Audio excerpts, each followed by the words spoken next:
Hello everyone, मैं श्रद्धा Pandey kids education की दुनिया में एक बार फिर से आप सबका स्वागत करती हूँ। आज मेरा जो टॉपिक है वो मेरी स्क्रीन पे आप सबको दिख रहा होगा। हाँ जी, ये मेरा टॉपिक है कर्सिव राइटिंग। कर्सिव राइटिंग एक ऐसा टॉपिक है कि आप लोग सब सोचेंगे कि क्या है ये, इतने सिंपल से टॉपिक हमारे पास क्यों लेके आ रही है। बट ठीक है, बहुत सिंपल है। ये उनके लिए सिंपल है जिनको कर्सिव राइटिंग लिखनी आती है एंड जिसकी हैंडराइटिंग बहुत अच्छी है। बट जिसकी हैंडराइटिंग बहुत पुअर है, बहुत बुरी है, उसके लिए ये बहुत टफ चीज है। मेरी बात मानिए, अगर आप कर्सिव राइटिंग सीख जाएंगे तो 101% आप 5 डेज में अपनी हैंडराइटिंग में इतना इंप्रूवमेंट कर लेंगे कि आप सब कहेंगे यस, श्रद्धा ने जो बात कही थी वो एकदम करेक्ट थी। तो आइए कुछ ट्रिक के साथ मैं आपको बताती हूँ कर्सिव राइटिंग लिखने का सही तरीका एंड बहुत अच्छे ट्रिक जिससे आप बहुत ही इजी वे से सीख भी जाएंगे और सिखा भी सकते हैं। छोटे छोटे बच्चों को भी ये ट्रिक अगर आप बताएंगे तो बहुत ही जल्दी से, बहुत ही आसानी से सीख जाएंगे कर्सिव राइटिंग। कर्सिव राइटिंग दिखने में जितनी टफ लगती है उतनी टफ एक्चुअल में होती नहीं है। हम कर्सिव राइटिंग क्या होता है, कर्सिव राइटिंग बस यही, इस तरीके से जब हम घुमा फिरा के चीजों को लिखते हैं तो दिस इज कॉल्ड, ये है कर्सिव राइटिंग। ये हम इसे बोलते हैं कर्सिव राइटिंग।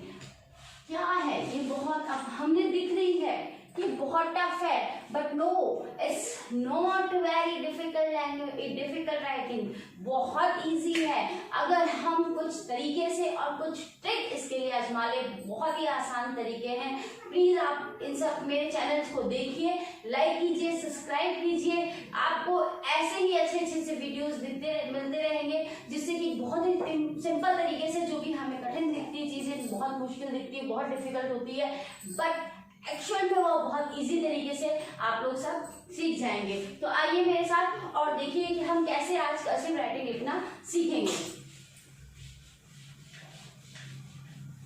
तो हाँ, हम कर्सिव राइटिंग की बात करते हैं। सबसे पहले मैंने कहा, सबसे पहले एक इम्पॉर्टेंट बात याद रखिए, कर्सिव राइटिंग लिखने के लिए हमारे हैंड्स का मूविंग बहुत ही बेहतर होना चाहिए, फास्ट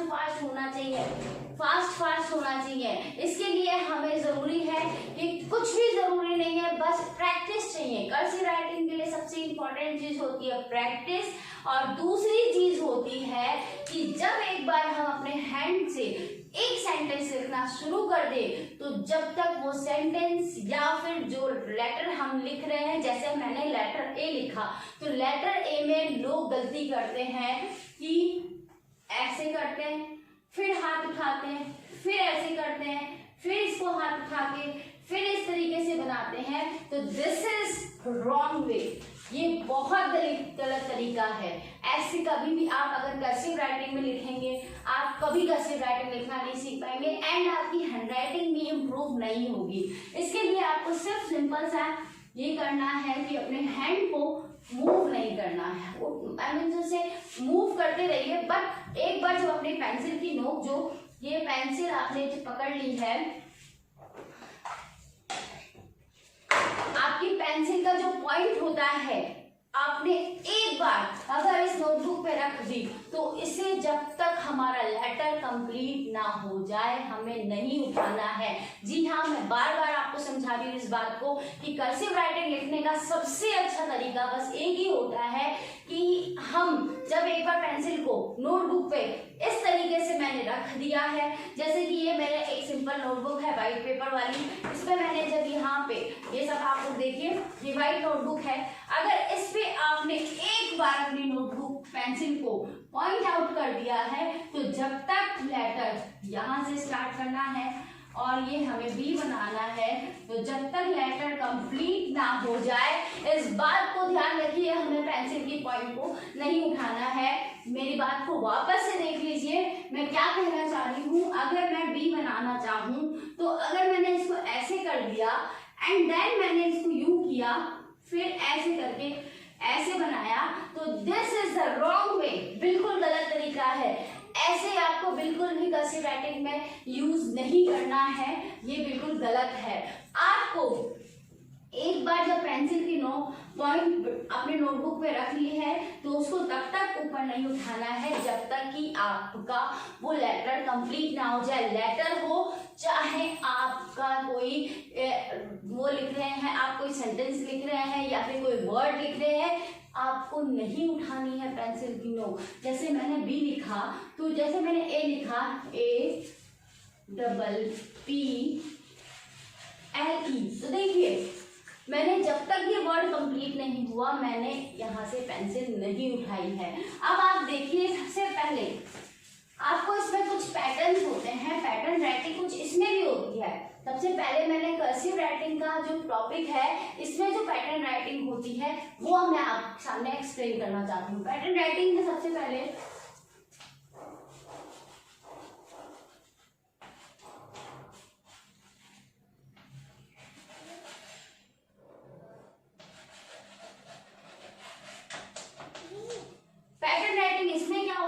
वो देख लीजिए। सबसे पहले पैटर्न राइटिंग में हम इस तरीके से कुछ बनाते हैं।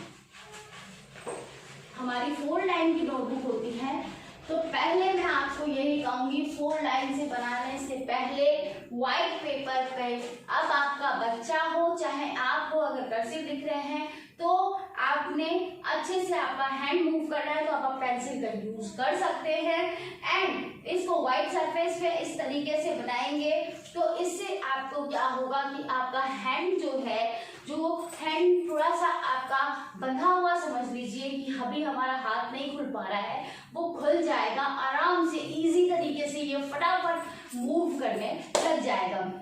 ये हमारा तरीका होता है। तो ये हमारा पैटर्न राइटिंग का फर्स्ट होता है। सेकंड हम लोग पैटर्न राइटिंग में आजमाते हैं इसी का थोड़ा सा बड़ा ऑप्शन। अगर आप इसे व्हाइट सरफेस पे बनाएंगे या प्लेन सरफेस पे, sorry white surface is not compulsory, आप प्लेन सरफेस पे बनाइए, चाहे बोर्ड पे बनाइए, चाहे नोटबुक पे बनाइए, किसी पे बनाइए, आपका हैंड, बस आपका हैंड का मूवमेंट आराम से इजी तरीके से ओपन हो जाएगा।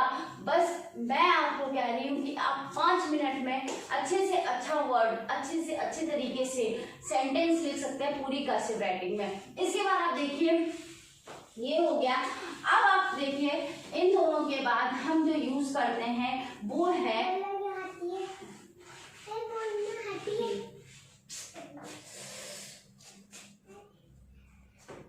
इसके बाद जो हम यूज करते हैं वो है